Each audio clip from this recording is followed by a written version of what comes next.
Untuk informasi lebih lengkap dan berita terkait, klik link di deskripsi. Jangan lupa untuk install aplikasi CNBC Indonesia di App Store dan Play Store. Jangan lupa untuk subscribe ya.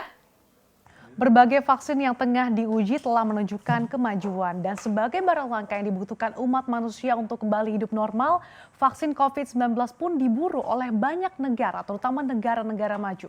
Tentunya menimbulkan sejumlah pertanyaan, bagaimana nih dengan negara-negara berkembang dan juga miskin. Namun adanya kekhawatiran ini membuka mata para pemimpin G20 untuk turut berkontribusi dalam pendanaan distribusi vaksin COVID-19. Selengkapnya akan kami ulas untuk Anda dalam Alarm Ketimpangan Distribusi Vaksin.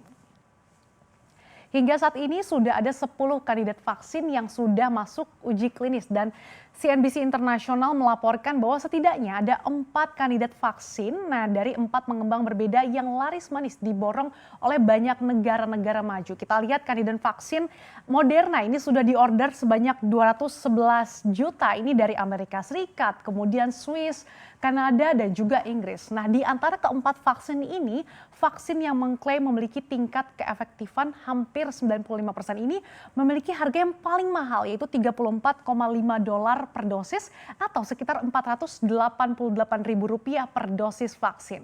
Selanjutnya ada vaksin Pfizer dan juga BioNTech, ini sudah dipesan hingga 560 juta dosis vaksin. Nah, diantaranya ini oleh Uni Eropa, kemudian Jepang, Amerika Serikat, dan juga Australia. Kemudian Johnson & Johnson ini sudah dipesan 368 juta dosis vaksin oleh Amerika Serikat, Kanada, Uni Eropa, dan juga Inggris. Dan yang paling laris manis kalau kita lihat ini adalah kandidat vaksin yang dikembangkan oleh AstraZeneca dan juga Oxford University. Nah, sejumlah negara maju seperti Amerika Serikat, Jepang, Uni Eropa, dan juga Inggris ini sudah mengamankan kurang lebih 2,2 miliar dosis vaksin. Dan vaksin yang baru saja mengumumkan bahwa vaksin mereka memiliki tingkat kemanjuran 70% ini. Nah, kalau kita lihat juga di antara keempat vaksin ini memang harga per dosisnya ini yang paling murah sekitar $3,5 atau sekitar hampir Rp50.000 per dosis vaksin. Nah, dari 4 pengembang vaksin kenamaan global mulai dari Moderna hingga Johnson & Johnson, ini total dosis vaksin COVID-19 yang sudah dipesan ini mencapai 3,39 miliar. Nah, apabila satu orang saja membutuhkan 2 kali suntik atau 2 dosis, maka jumlah tersebut ini sudah bisa memvaksinasi hingga 1,67 miliar orang. Jumlah tersebut ini sudah lebih cukup ya, dari cukup untuk vaksinasi seluruh pekerja dan lansia di muka bumi ini jika memang akses dan juga distribusi vaksin merata. Sayangnya sejumlah dosis vaksin tersebut ini sudah dikuasai oleh negara-negara kaya. Terus nih kalau kita lihat juga harganya tiap vaksin yang diproduksi oleh tiap pengembang memang berbeda-beda, mulai dari yang paling murah ini sekitar 3 hingga $4 per dosis dan yang paling mahal ini bisa mencapai $37 per dosis ini untuk kandidat vaksin. Kalau menggunakan skenario harga tersebut, setidaknya ongkos yang sudah dirogoh oleh kebanyakan negara-negara maju tadi untuk dapetin vaksin mencapai $29,9 miliar atau setara dengan 420 triliun rupiah.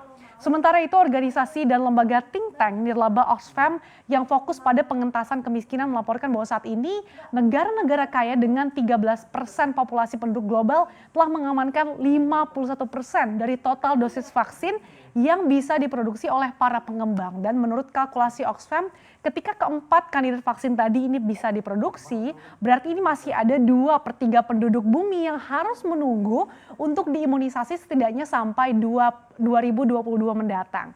Nah, menurut Oxfam, kapasitas produksi keempat kandidat vaksin tersebut ini bisa mencapai 5,94 miliar dosis. Kalau dengan asumsi satu orang butuhkan 2 dosis vaksin, maka jumlah tersebut mampu masuk kebutuhan vaksin ini untuk 2,97 miliar orang. Nah, aksi perburuan vaksin itu tentunya dikhawatirkan hanya akan menimbulkan ketimpangan dan juga ketidakadilan lantaran akses vaksin tidak bisa dinikmati secara merata oleh masyarakat global. Atau dengan kata lain, adanya kemungkinan nih ketimpangan distribusi vaksin. Belum lagi ditambah para pengembang vaksin yang mayoritas berlatar belakang korporasi swasta hanya lebih fokus dalam mencari keuntungan.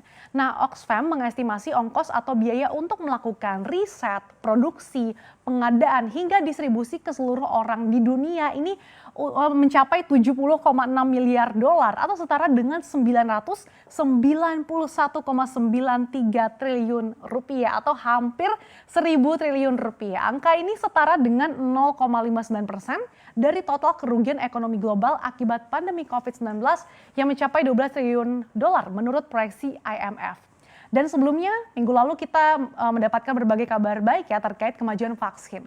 Namun perlombaan untuk segera merilis vaksin ini juga diikuti dengan aksi perburuan untuk mengamankan persediaan di masa depan. Bahkan sebelum keamanan dan kemanjurannya ini ditetapkan. Nah, adapun Suri Moon, Co-Direktur Pusat Kesehatan Global di Graduate Institute of Geneva mengatakan bahwa meskipun ada sejumlah besar dana, tapi yang bisa digunakan untuk mendukung akses yang adil dalam distribusi vaksin masa depan, ini sebenarnya volume pasokan yang tersedia tidak sebanding. Apalagi negara kaya tadi banyak bertaruh lebih dari satu kuda, atau dengan kata lain, nggak hanya mengandalkan satu kandidat vaksin saja. Sementara itu, sebagian besar negara di seluruh dunia ini telah tergabung dalam aliansi kerjasama vaksin, yaitu COVAX.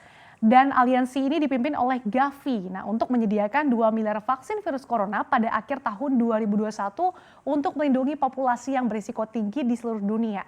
Dan Gavi mengatakan bahwa lebih dari 2 miliar dolar ini telah dikumpulkan untuk mendukung akses 92 negara yang berpenghasilan rendah dan menengah untuk bisa mendapatkan vaksin COVID-19 yang aman dan juga efektif.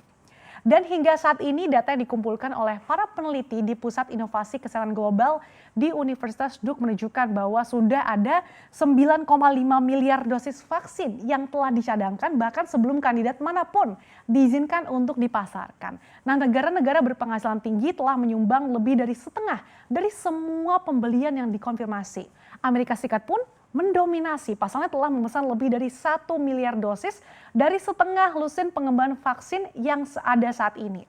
Dan diharapkan kesepakatan langsung yang dibuat oleh negara-negara berpenghasilan tinggi itu turut memberikan kontribusi untuk alokasi vaksin global yang adil. Pasalnya, Direktur Jenderal WHO Tedros Adhanom mengatakan bahwa negara-negara akan lebih kuat ketika mereka bekerja sama melalui platform multilateral. Nah, menurutnya vaksin ini harus dibagikan secara merata, adil, terjangkau, terutama untuk negara-negara miskin dan juga berkembang.